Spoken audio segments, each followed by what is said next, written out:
طيب فيديو جديد على القناة، حبيت اتكلم معاكم عن موضوع من اكتر المواضيع اللي اتطلبت مني وحاجات اتسألت فيها كتير جدا. ناس تخش على الانبوكس وعلى الكومنتات اليوتيوب ويسألوني يا تيفو سمباي انت بتتفرج على الانمي ده منين؟ طب لو انت مثلا بتتكلم عن داي الشجاع او عن هانتر المدبلج بتتفرج عليهم منين؟ لو انت بتتكلم عن اتاك اون تايتن او على سولو ليفلنج بتتفرج على الحاجات دي منين؟ والخلاصه ان انا هنا جاي اقول لكم عن افضل طريقه لمشاهده الانمي سواء المترجم او المدبلج. لكن قبل ما نبدا الفيديو ما تنسوش اللايك لان ده فعلا هيساعدنا جدا جدا للاستمراريه وهيفيد القناه على المدى الطويل. وما تنسوش لا تجعل مشاهده الانمي تلهيك عن واجبك الديني والدنيوي. طيب تهيألي اخر جمله قلتها لكم في الانترو من شويه تبين لكم بالظبط اجابتي هيكون شكلها عامل ازاي. لا تجعل مشاهده الانمي تلهيك عن واجبك الديني والدنيوي.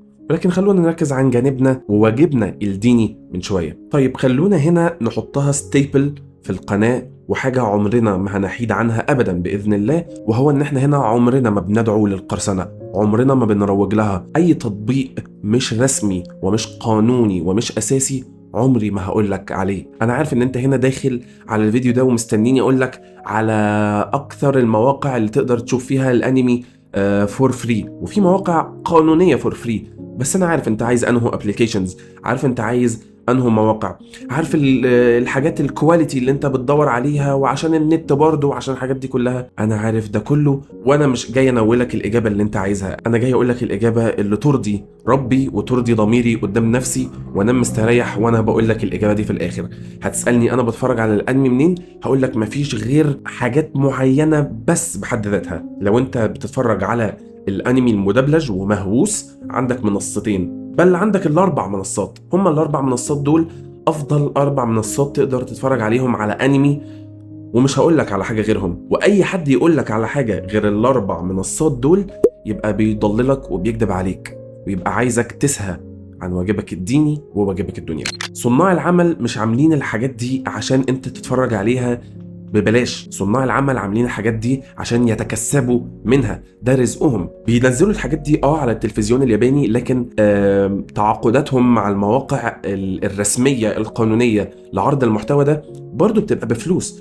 فانت لما تقرر تتفرج على المحتوى ده ببلاش، سرقة، قرصنة، انت كده بتأذي صناع العمل، انت كده بتسرقهم، انت كده بتلهي نفسك عن واجبك الدنيوي تجاههم وعن واجبك الديني تجاه نفسك وقدام ربك. انت كده محض سارق يا صديقي. فما تبقاش جاي بعد تعب يوم طويل وممني نفسك بفرجة وبتسلية وبقدر من الروقان البال وانت عمال تحصد وتشيل في ذنوب يا صديقي. قرارك لفرجتك على العمل من مواقع القرصنة والمواقع القانونية موجودة قدامك ومتاحة على قد الإيد، انت كده بتأذي نفسك يا صديقي وهتوقع نفسك في دوامة مش فارقة، دوامة يا سيدي ده عمل، ده انيميشن، ده كرتون، هو احنا حتى في ده هتشيلونا ذنوب؟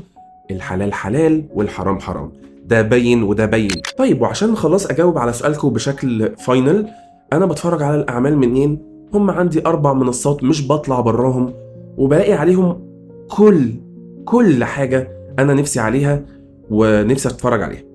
عندنا تطبيق سبيس تون جو، عندنا تطبيق كرانشي رول، عندنا تطبيق شاهد، وعندنا تطبيق نتفليكس.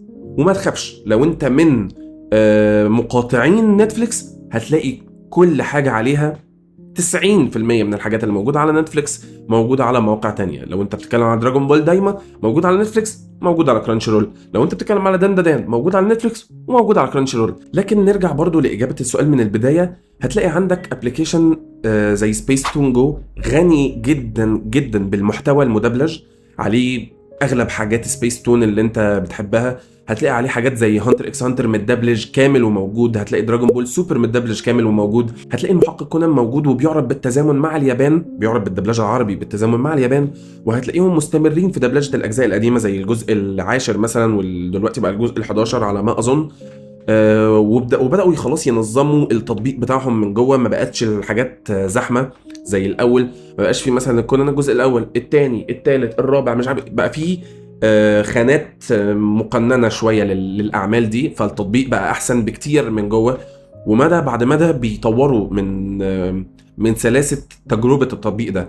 وهتلاقي الاشتراك عليه رخيص جدا جدا، تقريبا اخر مره اشتركت فيها كانت ب 45 جنيه في الشهر، وهتلاقيهم على العروض بقى اللي هي كل 3 شهور بيحطوا عروض وخصومات اكتر، وعلى العرض السنوي بيحطوا خصومات اكتر واكتر، وهتلاقي نفسك بتتفرج سنة كاملة من المحتوى القانوني والمدبلج بشكل جيد جدا على سبيس تون بسعر يسير جدا. طيب بس انا يا تيف سمباي بحب الدبلجه عربي، بس سبيس تون جو بيحرفوا كتير. اقول لك خلاص، عندك شاهد وعندك كرانشي رول لو انت برضو مقاطع لنتفليكس، لان نتفليكس برضو بتدبلج الحاجات بدون اي سن التحريف، وبيبقى فيها دبلجات عربيه سوري، في دبلجات مصريه طبعا، يعني فصحى بلهجه مصريه، وفصحى لهجه سوريه، وفصحى بلهجه اردنيه. فبرضو نتفليكس اصبحت ممتازه جدا في موضوع الدبلجه. ومن الاعمال اللي كانت موجوده على نتفليكس وهنتكلم عنها قريب جدا عجبتني جدا دبلجتها ساكاموتو دايز واركين. عارف ان اركين يمكن مش انمي شويه، لكن هو ضمن اطار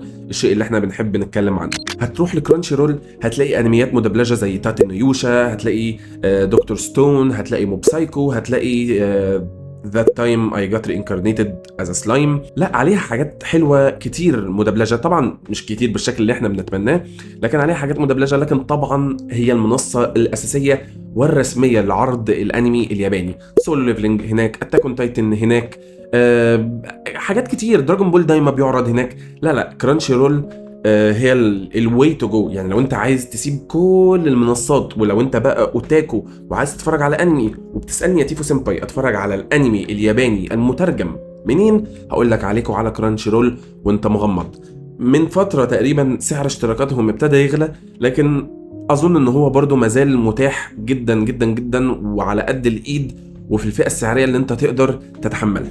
ومنصه تانية من المنصات، عندك منصه زي شاهد مدبلجه عليها بليتش كامل متكامل، عندك طوكيو جول، تقريبا سله الفواكه، فروتس باسكت مش فاكر كان موجود هنا ولا على ستارز بلاي. وفي انميات تانية بقى ايه صغيره في النص كده بتعرض برضو بالدبلجه العربيه، اكوداما درايف وغيره وغيره وغيره. غير ان هم ابتدوا برضو يهتموا جدا بالمحتوى الياباني المترجم، وهتلاقي عليهم مثلا ديمون سلاير كله، هتلاقي سورد ارت اونلاين. فبرضو لو انت من عشاق الانمي وليك بقى في المسلسلات العربي، طب كوري، طب تركي، طب افلام مصري، طب حاجات كده، هتلاقي برضو شاهد عليها تجميعة جيدة جدا جدا جدا من الاعمال، وتقدر برضو تتفرج عليها بسعر يسير جدا وبشكل قانوني جدا. والفكرة كمان والميزة في شاهد ان هي هتلاقيها على بعض الاشتراكات. يعني مثلا لو انت جايب تلفزيون معين هتلاقيه بيقول لك ومعاك اشتراك لشاهد. لو انت مثلا مشترك في باقات معينة، مثلا مش فاكر من وي ولا من فودافون اتصالات نت، حاجه كده بالمنظر ده، بيبقى جاي معاهم اشتراكات مثلا لواتشت والشاهد. وزي ما قلت لكم المنصه الاخيره اللي انا برضو بتفرج عليها هي منصه نتفليكس. عليها اعمال كتير، عليها حاجات مدبلجه بالعربي. بتفرج مثلا على باتمان ذا انيميتد سيريز، موجوده عليها بالدبلجه اللبناني بتاعت كارتون نتورك. هنتكلم عن الموضوع ده، الفرق ما بين دبلجه سبيس تون ودبلجه كارتون نتورك لباتمان ده انيميتد سيريز. عليها حاجات زي جاستس ليج، عليها بقى انميات كتير، يعني هانتر بالياباني والمترجم، يعني الياباني والانجليش موجودين على نتفليكس. كوروكو نو باسكت بقى، حط 7 ديدلي سينز، حط باكي، حط انميات كتير قوي برضو. يعني مش عايز احصر حاجات معينه، لا يعني يمكن كمان نتفليكس موجود عليه انميات اكتر بكتير، وديمون سلاير وغيره وغيره اكتر بكتير من الانميات اللي موجوده على شاهد. فعشان اختم كلامي هقول لكم ان احسن منصه لعرض الانمي المترجم هو عندك في الاول كرانشي رول، وبعد كده نتفليكس. وبالنسبه لي احسن منصه لعرض الانمي المدبلج بلا منازع سبيس تون جو. وعايز اقول ان مفيش منصه تحتيها، بس لو هجيب منصه تحتيها هتبقى كرانشي رول، لان عليها برضو حاجات كتير مدبلجه، دبلجه احترافيه جدا زي دكتور ستون وزي غيره وغيره. بس ودي كانت كل حاجه عندي اقولها في الفيديو بتاع النهارده. ما تنسوش تسيبوا لي رايكم في الكومنتات، وتقولوا لي انتوا بتتفرجوا على انه تطبيق من التطبيقات والمواقع القانونيه اللي احنا اتكلمنا عنها. وما تنسوش اللايك، لان ده فعلا هيساعدنا جدا جدا. وهقولها لكم تاني، لا تجعل مشاهده الانمي تلهيك عن واجبك الديني والدنيوي. دي كانت كل حاجه عندي اقولها في الفيديو بتاع النهارده، واشوفكم في الفيديو الجاي. سلام.